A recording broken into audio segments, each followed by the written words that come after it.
Welcome to the Broken Graciously podcast, where we challenge the culture of brokenness by exchanging beauty for ashes holistically with candid conversations, transparency, and practical tips. I am your host, Tanisha B. Lester, lovingly known as Coach T. I'm a Master Certified Life and Business Coach, Certified Christian Coach, Certified Pastoral Counselor, Certified in Women's Entrepreneurship, best-selling author, and speaker. This season is season 3. Welcome. We are tackling this season the issue of breast cancer and how survivors have navigated through their diagnosis, treatment, and life after diagnosis. So sit back, enjoy, be sure to like, comment, and most importantly, subscribe to the podcast so that you're getting the notifications when new episodes drop weekly. Again, this is the Broken Graciously podcast.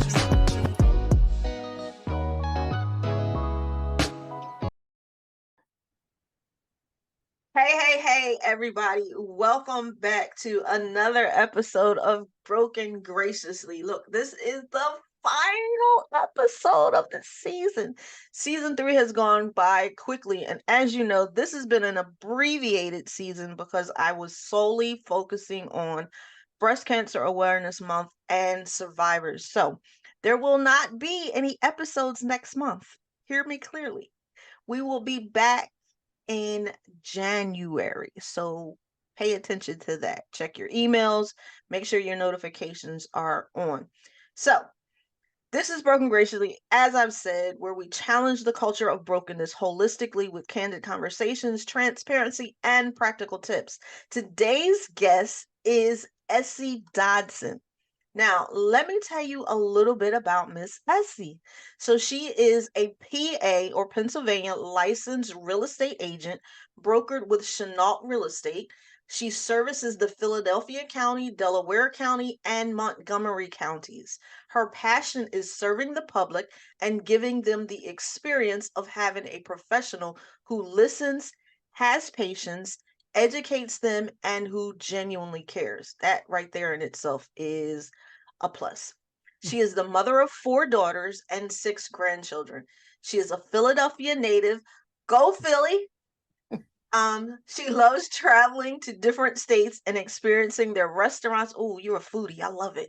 And Yeah. in entertainment venues. I like drawing. She likes to draw in crafts and arts. And because it's therapeutic for her. So that's a creative outlet for her. She's a realtor and home health aide, and she's currently a nursing student at Maynard College, preparing to be an LPN. Excellent. So everybody, let's welcome Essie into the room. Hello, everybody. Thank you. Absolutely. So can we first talk about food? Yes. I'm a foodie. So, I Yeah. like different cuisines. I like to try stuff. Yeah. There aren't too many I haven't had. What would you say is your most favorite cuisine? Thai food. Yes, Get with yeah. that. I can get with that. I tried to go to one for my birthday in June, Oh, and it wow. just wasn't working out, but the food looks so good. It Oh, is.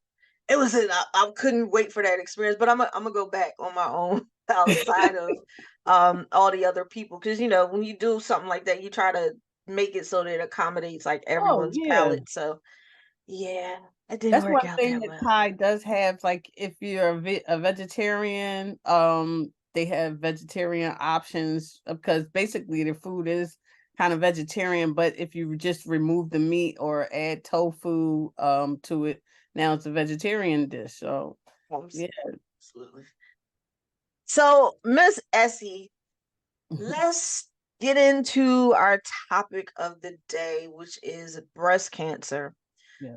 The first question I have been starting out every conversation basically with is, how did you find your breast cancer? First of all, she, as well as 2 other ladies that we've interviewed, has had triple negative breast cancer, which we've talked about as being the deadliest form and the most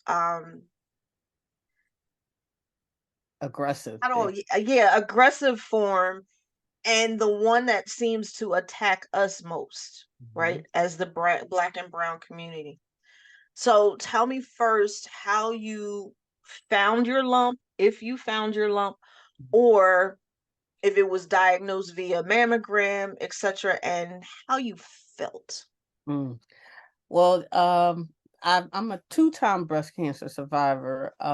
So back in 2017, um, I found it because I was normally doing regular breast exams. I was actually doing that, and I only became aware to do that through all of the breast cancer awareness that is now, that we have provided to us now. So I was regularly like just doing my monthly breast. If I didn't do it every month, I may do it like every 2 or 3 months. But I was doing my own breast examination, and I was like, whoa, this wasn't here. This wasn't here before. And I immediately got scared. Honestly, that was back in 2017. I immediately got scared because I just knew that it wasn't supposed to be there, and because of the previous breast cancer information that I had, I was like, I need to go get checked out. And that was in 2017. And actually, oddly, in 2000, the second round of breast cancer that I had was back in recently 2022. So I'm just getting over all of my treatments now. And actually, this week is the last week that I'm doing my last round of chemo pills. But Okay. in 2022, it was actually in August, I was doing a breast exam, breast monitoring, and uh and sorry about that. My phone rang. Oh my gosh. I'm so sorry. Oh, do not disturb. Oh, I'm so sorry. Hold on. Oh, where's the view it. Okay, I'm back. Sorry about that. I was doing my exam again, and then I found it again. This time I was because I already went through everything. I was actually devastated this time. The second time I was like I was yeah, I was really devastated the second time because now I know what to expect from having it the first time in Right. 2017. Can you speak to your mindset again? Because, it's Mhm. traumatic. Mhm. So, was your thought processes and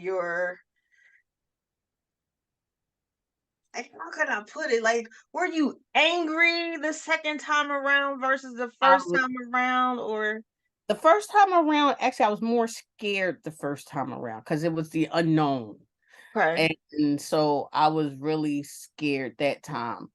Um, and just like it was a fear of the unknown. And my mind just went straight to um how I'm gonna tell my family. Yeah, that's where my mind went.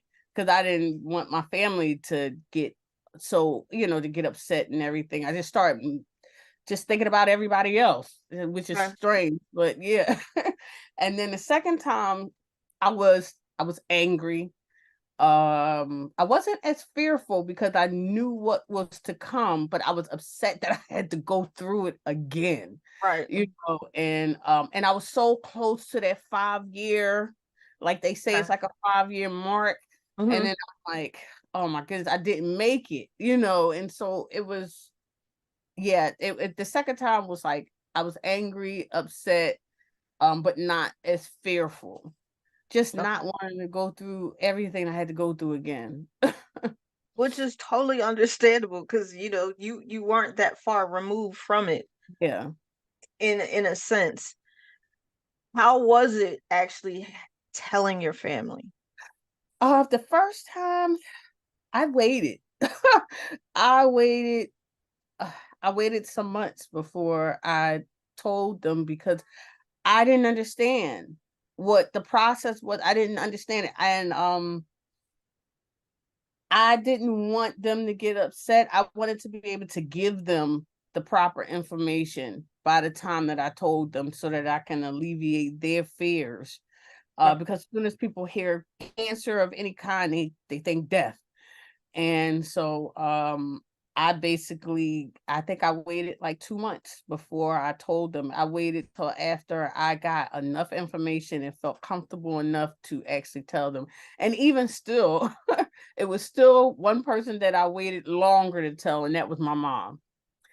So yeah, that was I might have waited another month for to tell my mom, because I just, I just you just for me, I just immediately just start thinking about everybody else, even though I was the one going through it. Right. The second time, I just came out and kind of just told everybody. Um, yeah, but still, again, my mom's still the last person to know, because I had to get myself prepared to be able to tell my mom, because I know it's going to be emotional when I was going to tell her. But through it all, everything. This second time, I had more faith. Okay. Yeah. Mm-hmm. Okay. So when you say you had more faith as in, I know I'm going to get through it, or you had more faith as in, I'm leaning to a higher power type of faith? I was leaning to a higher power. I knew I was going to get through it because I had a higher power to lean on. I was more positive the second time around. The first time I wasn't negative, but I didn't have the the the the power of positivity the first time, because it was just, everything was just, so you don't know what's going to happen. You just, everything is like, oh gosh, y'all want to do this, y'all want to do that, and I'm asking. Now I was more informed, and I could advocate for myself a little more because of previous things, even though everything wasn't the same the second time, my treatment and everything. But I knew what to ask, and I knew what was coming. Um, and I just was like, I had a peace. I had a peace the second time after I got over the initial anger. I did have a peace. I just kind of like found a time after I got over the anger and grief, because also when the second time, I was going through a lot of other issues that kind of compounded on that issue. But after I, got myself together, grouped myself up, I started feeling the power of positivity. And I just went the whole way through with that, with my faith and everything. Yes. Okay. And all that's understandable, because you being inundated with a bunch of information. And Oh my so goodness. you said the treatment was different. What was different about your treatment from the first time to the second time? The first time, which was back in 2017, I had to get genetic testing. That was something I didn't have to get the second time. But I went through chemo. It was a different kind of a different medication of chemo. And unfortunately, I can't remember the medical terms, but it was a different medication, a different amount of time that I had to take the chemo infusions. And I had to get radiation the first time. Huh? I did treatment first, chemo infusion treatments. Then I did a lumpectomy, Okay. and then the radiation. The second time, I had to do chemo infusions with a different kind of medication, and I had to do immunotherapy infusions. Um, and I got a mastectomy Okay. the second time. So the first time was in my right breast with the lumpectomy. The second time was in my left breast. And I got a full mastectomy and reconstruction.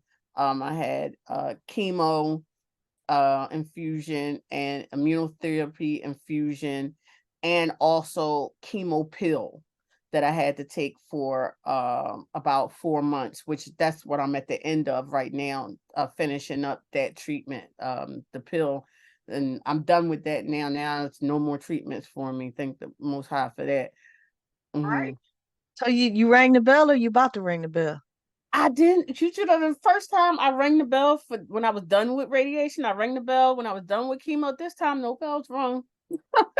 I didn't Like, ring any bells. I didn't. It was a different. I don't know. It was a different protocol, I guess. Where I was. I went to the same place. I went to. okay, Um. you I went got to. to ring the bell. I know I didn't get to ring the bell, but you know what? I rung the bell for myself the second time. You No, know, I I rung like the that. bell for myself. I like that. I like that. You made your own bell ringing Yes. ceremony. I Yes. like that. I can totally appreciate that. Because you needed to ring the bell. You was cheated. Yes, but you know, I didn't feel it. I just was so glad to be getting past the next phase and the next phase. And it was just this second time was just totally different for me mentally and everything. I just got a whole different outlook on life the second time. Okay. So what about your outlook on life changed? The first time I was more I felt more like woe is me. Like why, even though I tried to stay positive, I wasn't as positive as I could have been. And I just felt like, why me? Like, why did this happen to me? The second time I felt like, why not me? Second time Okay. I felt like, why not me? Right. And I felt more like, these are the things, if you're alive, these are some of the things that could come upon you while you're alive. These things can't happen to you if you're gone. So that's the outlook that I looked at. I looked at everything like I'm here. You know what I'm saying? Every day that I'm allowed to wake up and see another day is a blessing, you know? And so that's the way I looked at it the whole way through. Like, this is not a time to give up. This is not a time to feel like my life is over. Actually, my life had just began Okay. mentally for me Okay. through the second round of going through breast cancer, because I just had a much more uh a better understanding on life, and for me what it is to be here. Okay. And you know, through past and everything, I just realized that I just need to live. Like I'm here. I'm you know, and that's the way I looked at it the whole way. Like, even though I'm going through something, I'm here to go through it. Absolutely. I think that's key. Because you could have easily taken on the victim mentality Yes. and just sat in that place the entire way through, Yes. which doesn't, I mean, we do it, right? But it doesn't serve us Mhm. because it keeps us in a place of being stuck or procrastinating or, stagnated and just not seizing opportunities and looking at it from a different perspective. Because if you can shift your perspective from, okay, this thing has happened to me not once but twice. Okay, cool, it happened to me, but now how can I shift it and flip it the other way and say, hey, you think you have me, but I got you. Yes. Yes. And in Yes. having it, what about yourself were you able to discover Mm. that was for someone else? Man, it was a lot. A lot. First thing I had to do, I had to love myself. At this second time, I realized, and it was due to other things that were going on in my life too, but I had to realize that I had to love myself. And in loving myself, I had to give myself a fighting chance. You know, I had to give myself a fighting chance. And I on my Facebook page, I tried my best to kind of just show that even though I'm going through, I'm living. Like, I'm living life. I was out. I went to the Eagles game. Like, I was out living life. You Right. know, I was living life. I didn't really want to talk about the breast cancer thing. Like, you know, I didn't want anybody else to talk to me about it because Okay. that wasn't my focus. My focus was to live. You know Okay. what I'm saying? And that was what I was hoping to you know, to project to other people. It's just live while you're here, live regardless of what your situation is, live. And then I wanted to project that the reason why I had so much positivity and the reason why I had so much strength, you know, other people would say you're so strong. The reason why I had it was because of my higher power and my belief. It wasn't me, it wasn't my own strength. Because if it was my own strength, I probably would have been the first Essie. The first time I probably would have been more on a negative mindset. um and so that's what I was hoping to project to other people, you know, when they seen me and everything. And that's why I didn't have a problem with the first time. I didn't post really. I didn't Okay. post about what I was going through until the end. Okay. Second time, the whole way through, when my chemo started, I started my chemo and I started losing my hair. I posted that, like I posted from the beginning. When I found out about it, I posted from the beginning because I wanted people to see my journey and see how I was able to get through the journey and the strength that was given to me. And just have and how having a positive mindset will help you not miss out on things that that you're given the opportunity to do while you're still here, regardless of the situation. Absolutely. Because the Bible says, "When I'm weak, you're strong." Yes, yes, So and he'll wax strong in you real yeah. quick. All you gotta do is just lean a little bit, just lean a little bit, and go and get what you need. You Because know, the hardest thing about everything is to let go of control. That we yes, and through going through breast cancer, I had no control over that situation. Only thing I can control is my faith and my mindset that will help me get through um everything that I had to go through. Mhm. So it that letting that whole element of just letting go and let God is is what I had to realize, and what I did. Thankfully enough, I did actually do. I just started laying down my burden and just, you know, letting him do what he do best, which is take care of me. Absolutely, because that's where we get caught up, right? Yeah, yes. We get caught up in trying to fix things.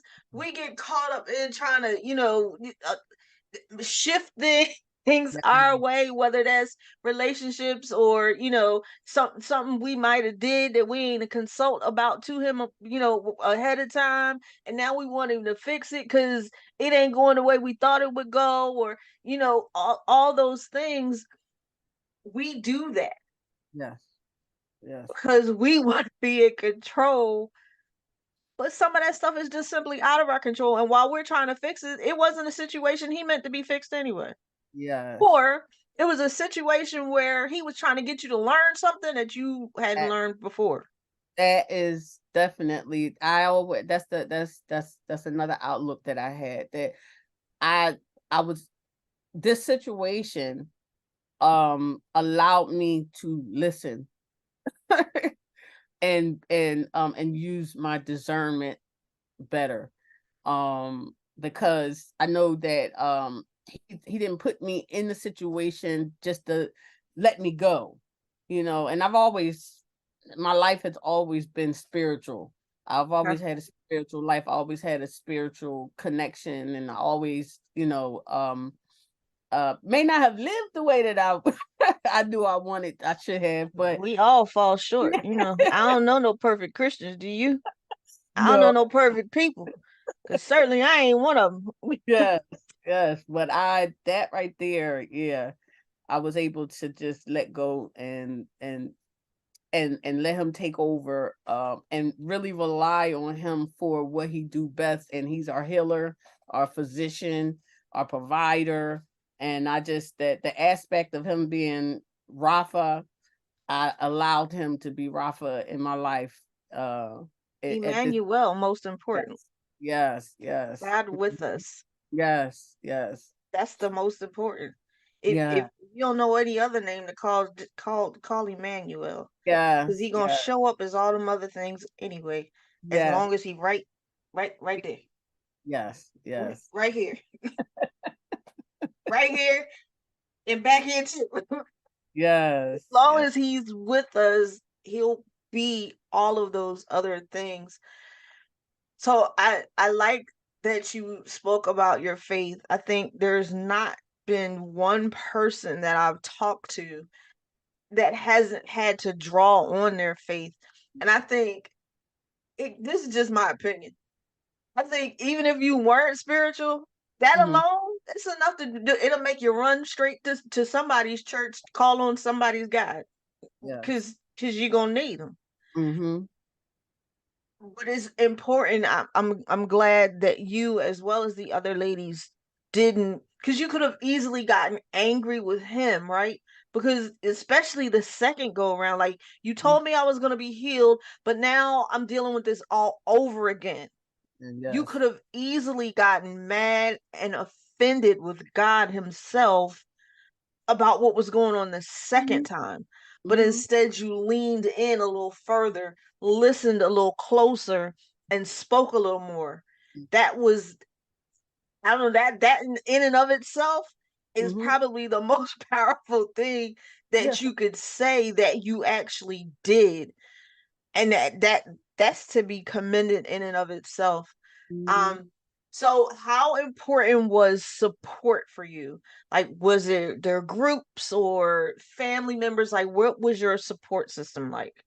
Um, I had I had some support. I did have some support. But a lot of things I had to do internally.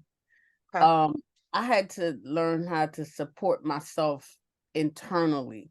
Okay. Um, so I didn't go to groups and things, not to say anything is wrong with it. Because one thing I did do, I found a sister, a breast cancer survivor sister, and we met up and we did go out, we pulled together some other sisters, and we went out to dinner and everything, and we got to hear each other's stories. Um so that was nice, and I kind of put my, because I'm kind of an introvert. um so I tried to put myself out there more to meet more people, meet new people. And Uncomfortable. yes, and very uncomfortable. But I did do that. Um One thing that I had to learn is, with me being a African American woman, I had to let go of that strong black woman. I'm so sick of that, Kate. Yes, I had to let it off, and I had to allow myself to become vulnerable and allow myself to feel, um All the feels. yes, and to become a softer form of myself, and to kind of like step more into my femininity, my feminine essence. That was another lesson that I learned doing this whole thing. Just I don't have to wear the cape. It's okay. Some days while I was going through, I wasn't feeling as positive as I would have a moment. I believe that we, You're human. yeah, You're expected to. yeah, and I would express that too. A lot of things that I did, I would do on my Facebook page. That was kind of like, it was for me, and I was hoping that it would touch other people as well. And so when I was having a bad day, bad thoughts and stuff, I would post it because I didn't want it to come through as being fake, as it's every day. was a good day, because every day wasn't a good day. So whenever I was going through something, I would post that as well, what I was feeling. Today I'm just tired. I just don't feel like going through any of this.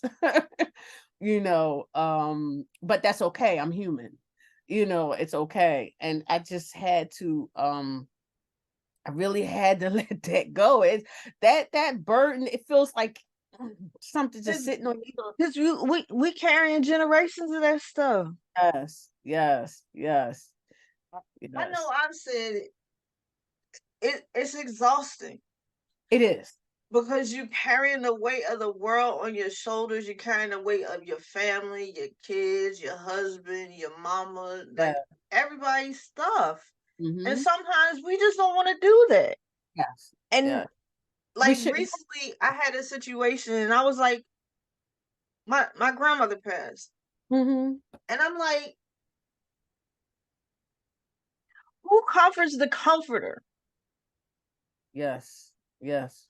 Because everybody leaning on me right now. Who gonna comfort me? Yes.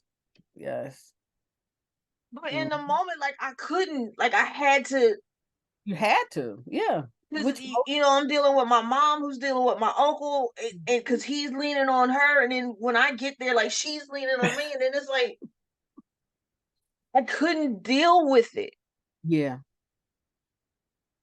And people don't always understand because they're just used to you taking everything on or you being Oh, that person. So when you're not that person, either one, you're gonna get some backlash about it, or they looking at you funny, like, why you acting like that? Because we get tired. or we do it to ourselves. Or That when we part too, yeah, we look at us. especially as black women Yeah. and moms. Mm-hmm. And if you a single mom, add that on to it too, Yes. Mm-hmm. which is a whole nother conversation for Yes. another day. But all of those things, like,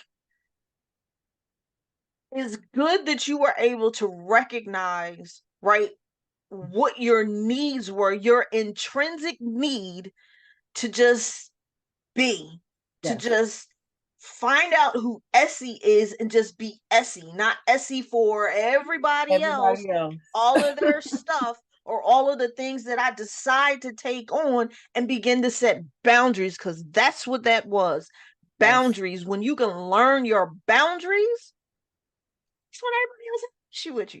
But Yes. still, it's for us because we don't think about, number one, they don't tell us reasonably that we teach people how to treat us. Oh, They just yes. tell us you got to be all of these things for all of these people. Yes.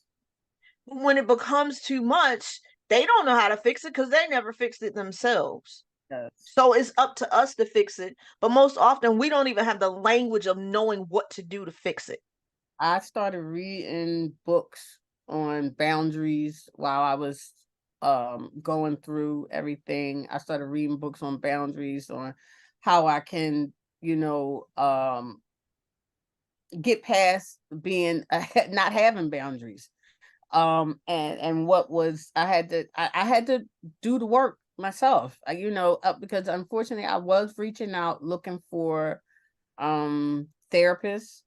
I basically I wanted a woman, African American woman therapist. That was very hard to get. If I hadn't known you, I'd have gave you one. And she was Yeah, right here in Philly.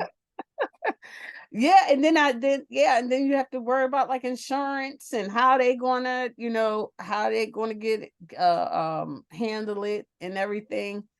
But I had to do a lot of self work on myself. And I did it through a lot of YouTube videos, listening to a lot of inspirational women, um, reading books, and just and my prayers and Mhm. reading scriptures. I really had to do the inner work myself, which left me.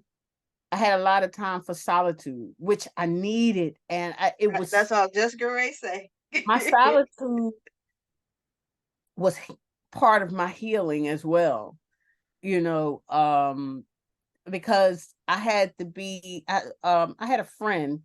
tell me something that just rang to me, and I thank them so much for what they said. They just said one thing, and they said a better you is better for everybody else.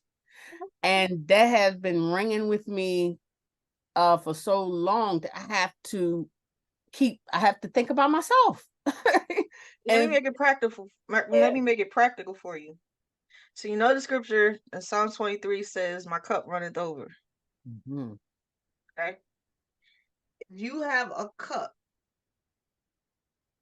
all I got is a water bottle here right now. But if you have a cup and you constantly doing this and you Mhm. just pouring, and some days you pouring a little more than other days, and some days you pouring a whole lot longer than other days, eventually that cup is gonna be what? Overfilled. Empty.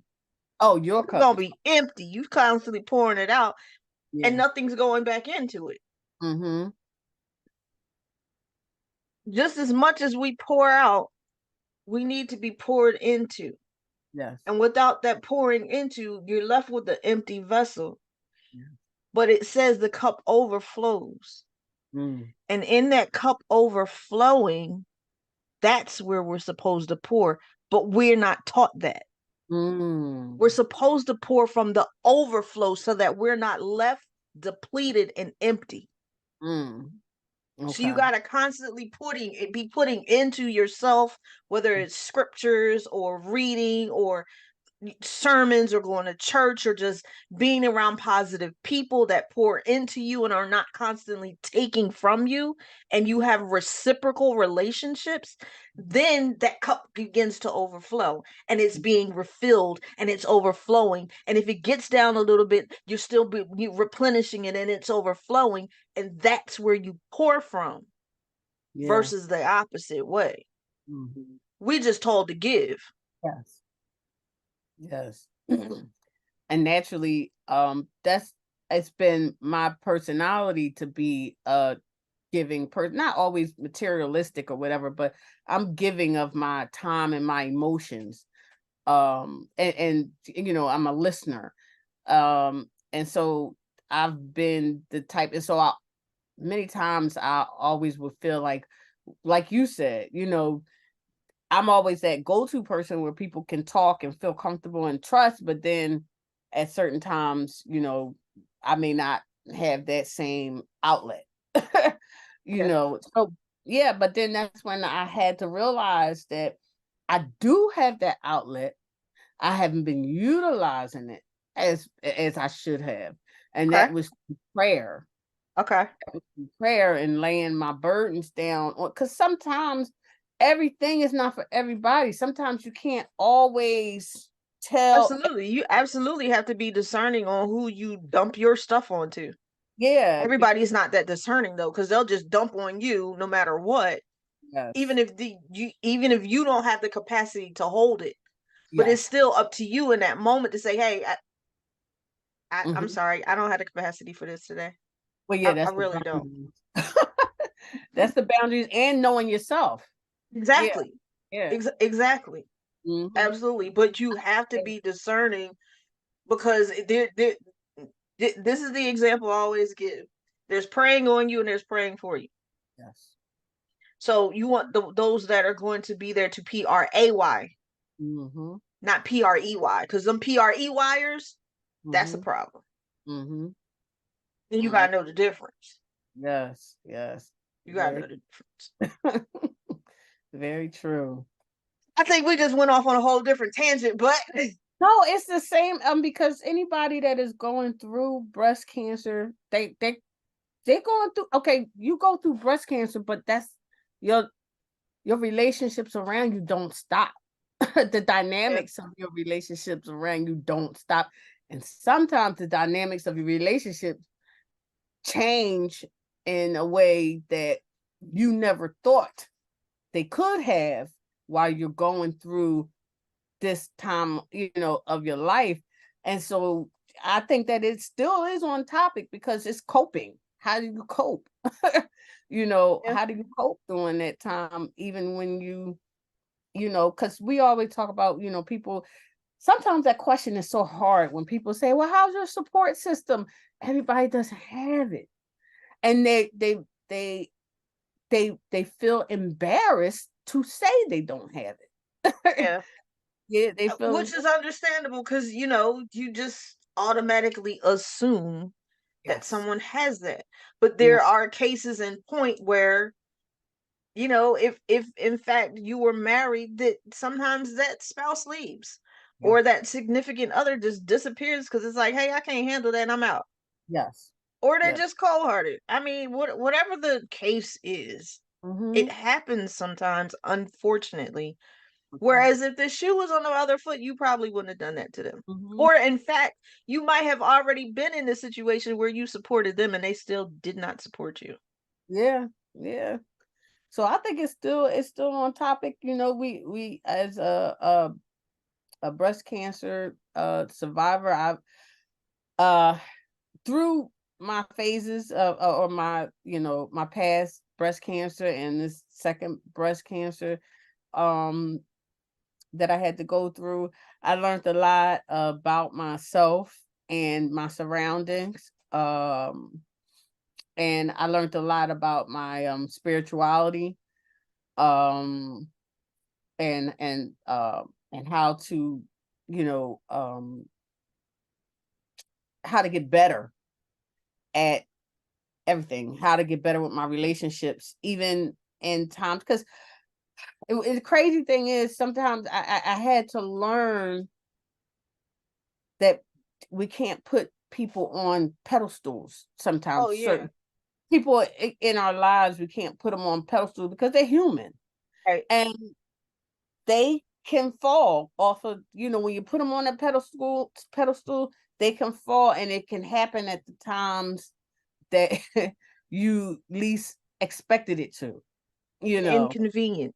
And yeah, yeah. And then you have to, again, you have to bring it back, and you have to go back, and you have to learn to forgive, even in those times when those things may have, happened. If you were going through any type of illness, um, you have to go back and try to learn to forgive. Sometimes, when people that you felt like were uh probably you thought should have had supported you as much as possible, or whatever, they wasn't able to do it at that time, and Right. that doesn't make them a bad person. Sometimes, you know what I'm saying, that it's the nature of the situation, but you have to learn to forgive them for because you what they say that in some of the, like, the if you uh some of the hardest times will bring out Oh the yeah. yeah The the best and the worst in folks. yeah, the best of the working for, and you never know, because I think that I may be one way in a situation, and then it may be at that time I wasn't able to be who I really was, whatever the case may be. But that doesn't change who I am, as a person. It's just maybe at that moment. So one thing I had to learn is just kind of forgive, because you don't want to slip into the victim mindset when you start paying attention to, why didn't I get support from this person, or why didn't I thought I was going to get support from that person, I should have got support from that person, Right. they didn't support me. Now you could kind of slip into the victim mindset. So Right. you have to be very careful about uh expectations, having too many expectations from people. And unrealistic ones, right? Under Yeah, Because and then here's the thing with expectations. We sometimes have expectations of people without communicating what our expectations are. yes, And that's the space where they become unrealistic because that person can't live up to an expectation that they have no idea about. yes, yes. And without communicating what your expectation is, you can't fault that person when they fall short. True, true. And if they happen to fall short and you're not having a conversation, you still are in that place of miscommunication because, okay, well, I didn't know what you expected in the first place because you didn't tell me what you expected. Now you want to be mad at me because I didn't live up to your expectation. Yeah, It's a yeah, vicious cycle. yes, yes. But, So you know, and even if we were to communicate sometimes what those expectations are of people, that doesn't mean that they have the capacity. And yes, it's still their prerogative if they don't. That's yes, self-preservation. That's what we do. yes, yes. And that's why I was just so glad that I had my faith. Because at the end of the day, mother, father will leave you, you know, anybody will leave you, but most high, he will be with you always. Absolutely. And Absolutely. yeah, yeah. So I heard, but maybe I didn't hear. I had this conversation about um clinical trials Mm, and how, Tuskegee scared everybody. I yes. think I probably talked about this the last 3 episodes. And it's important, but yet we don't participate in trials. What is your thought processes on that? That's a hard one. That's a hard one because I think I think that trials are necessary for us because a lot of the treatments that are coming out are not based on African Americans, they're based on our counterparts. Because they don't have the opportunity to have our our um our staff, Participation. yeah, yeah, and our participation in these trials. Um, but the hard part is just be. I just feel as though just be careful of the ones that you don't just. I just feel as though make sure that you educate yourself very well on what the trial is and how long have they been running these trials. Yeah, and just with anything, you should just pay attention and do research before you jump into anything. But a lot of the I think I would have gotten on a trial if possible, if they had one for me, I would have gotten on a trial. Um yeah, but I would have educated myself Oh, before, but absolutely. I'm not saying do that blindly. Oh, by no means. yeah. I'm absolutely saying read all the fine print. Take all Yeah. the days you can take to read it and get somebody else's opinion if need be, but absolutely consider the possibility Yes. because without those that are actually going through breast cancer in these different forms, whether it's a severely aggressive form or a Mm, non-invasive form, we still need the stats. yes. Without us participating, the stats aren't there. Without us participating, they don't know which medications will aptly work for our genetics or our cultural makeup. Like, they Mm. won't know any of that. I did participate in, I don't know if it's a trial, it's just a study.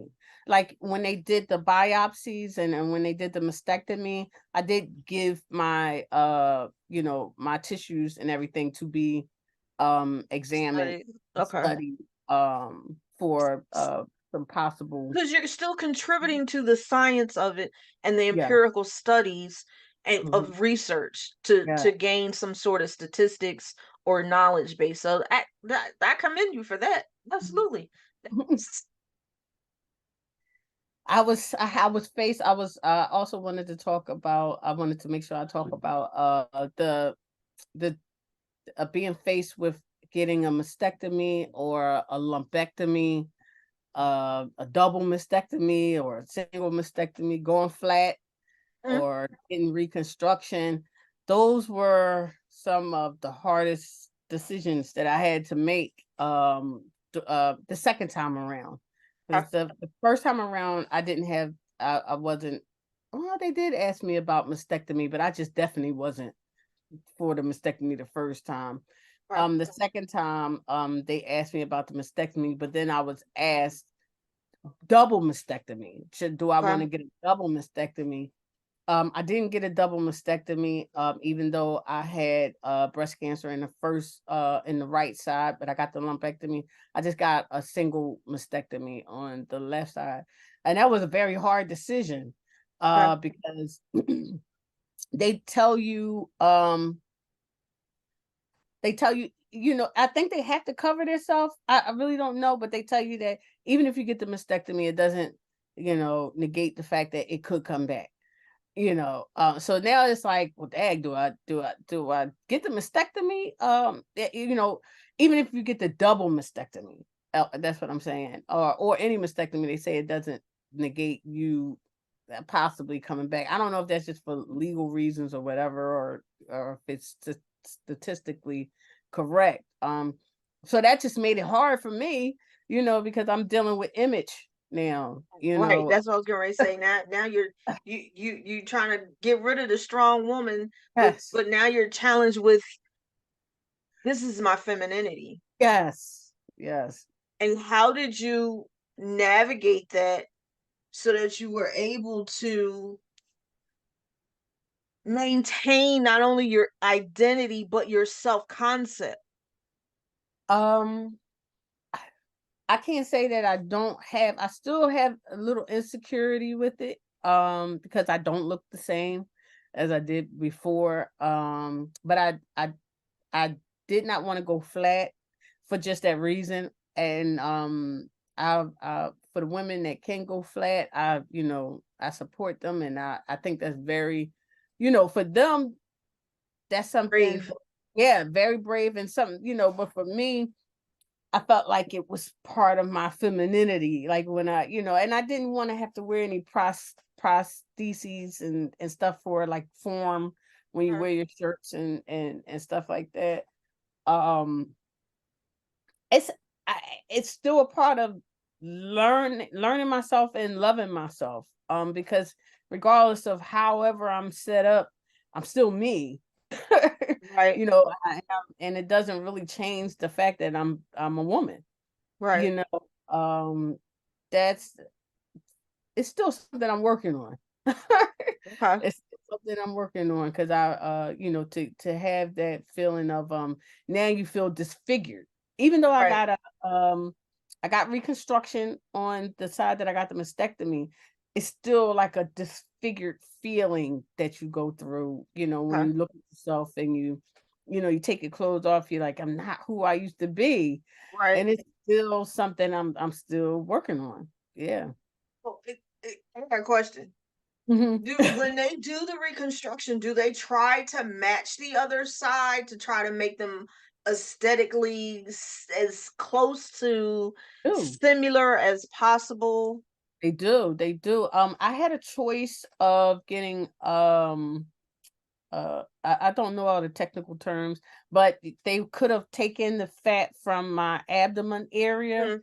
and reconstructed the breast with that, with Okay. my own tissue, or Okay. I could have got a implant. Okay. Uh, And either way, I know I had very good my plastic surgeon was very good. And all of my surgeons was very good. I had very good treatment over at Penn. Um and they did the best that they could. Yeah, they did Okay. the best that they could. I chose to get implant because I didn't want, and the only reason why is because I didn't want to go through all the healing. Because like I said, I was living life. I wanted to get back to You life. ain't want no downtime. I didn't want no downtime. So for me to get the implant was a much I was able to heal within 2 weeks, 2 to 3 weeks versus 6 to 8 weeks, because I would have had to heal my stomach area. It's two surgeries. Right. My stomach area would have to heal and the mastectomy, the breast area would have to heal. Um So I just chose to like just give me the implant so I can keep on moving with life. Because now that I got this awakening on what life really is for Mhm. me, I didn't want to be laying down. I wanted to keep on moving and doing what I feel as though the most High has planned for me. Okay. And this next part of my life. Okay. So Mhm. in that next part of your life, you said you are a real estate agent, your mom, your grandmom. What made you go into nursing? I I always wanted to be a nurse. Okay. And So, I've taken steps in the past to be a nurse. But things just I kept letting life get in the way. I was a single mom, and nursing is the program is very aggressive, like it's it's very rigorous, intense, yeah. very Yeah. very intense, and I just couldn't do it raising kids by myself, raising my children by myself with time. Like you literally cannot work full time going through the nursing program. And after everything that I went through, that was one of the things that I was like, it's part of me living life. Like I always wanted to be a nurse, get out there and thank the Most High. He gave me the opportunity was there for me to be able to start school, and I started, and it's it's still part of my journey of learning myself. And once I get past this program and everything, but first of all, I'm a nurse now. Okay. That's just I claim that anyway. But I just feel as though I have so many lives to touch. The Most High would it's given me an opportunity to touch so many lives in the health field. Um and I just feel as though what he has instilled in me, the characteristic that he has put in me, is what is needed in the healthcare system, when you're taking care of patients and I everything. like it. I like it. So you were able to flip what could have been a negative into a positive. And that's what I meant when I was saying about, God using situations and circumstances to get us to where he actually wants us to be. He uses those things to draw out and stir up gifts, callings, and purpose, so you were able to tap back into what you knew your purpose was and the area that you felt as though you were gifted and called to. So you Yeah. were able to do that. So I'm proud of you for that. Mhm. Absolutely. Um, Jeez, let's see. What question can I ask? I think we done had a really good conversation. So let's see. Do you have any final thoughts? Advice or anything that you would share with anyone that's listening? Yes. My main thing that I would say that got me through everything is my faith. That's one thing it's just my faith. Um and just waking up every day, you have to wake up every day with the attitude of gratitude every day. If you can find something, if you can wake up in the morning and write down things that you were grateful for the day before, and at the end of before you go to bed, and you can write down, you can find some things that you was grateful for within that day, then it will always keep you positive, and it will always keep you being able to see beyond your current situation, because you you know and it will change your outlook on what you're going through, because through everything that we're going through, there's a reason, and it's always, in my opinion, our life should be, anything that we're going through, once it should be, any testimonies that we have should be for the glory of our creator, Absolutely. and so I just say, love yourself. Love yourself enough to see the positive, even in situations that seem like there's no positive in it, because that will give you the strength to keep going. It will give you the strength to keep going. And that's the main thing for me. So here's my final question. When you think about the words broken graciously, Mm. what does that mean to you? Woo, broken graciously. To me, that means that anything in life that I would be going through or anybody is going through, um,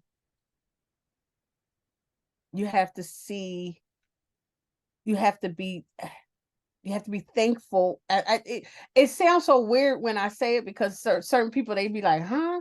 But you have to be Yeah, thankful even this in this the is bad this time. is all Essie's interpretation of broken graciously. That's what I want. I want Okay. your interpretation. All right. Like you have to be gracious even in time and thankful even in times that you feel broken. Because even in those times that you feel broken, there's a blessing on the other side of it. And that's what I get out of it. I appreciate All right, y'all. So we are concluding our last episode. Again, this is the final episode of season 3 of Broken Graciously. I want to thank Miss Essie Dodson for sharing her heart and her story with us. We want to congratulate you, most importantly, on coming out on the other side and surviving not once, but twice and stepping into your purpose, most importantly, of becoming a nurse. I wish you all the best in your studies. Go knock it out the park. I can't wait to go click on. Matter of fact, first of all, I got to go friend you so I can watch your evolution to becoming Nurse Dodson. Yes, yes. That got a nice ring to it. Nurse E, Nurse Essie, Yes, Nurse Dodson. yes. Which one you like better? Nurse E. Okay, Nurse E. We gonna go with that, Nurse E. I'm looking forward to that. Yeah, I appreciate you having me on here. Problem, no problem. Absolutely. Um, yeah. This is the end. This is our last episode of Broken Graciously, where we challenge the culture of brokenness holistically with candid conversations, transparency, and practical tips. Hey, see you in January. Thank you for tuning in to the Broken Graciously podcast. Stay tuned for weekly episodes. Follow me on IG at Tanisha B. Lester and the number 1. Don't forget to like, subscribe, and comment. Blessings.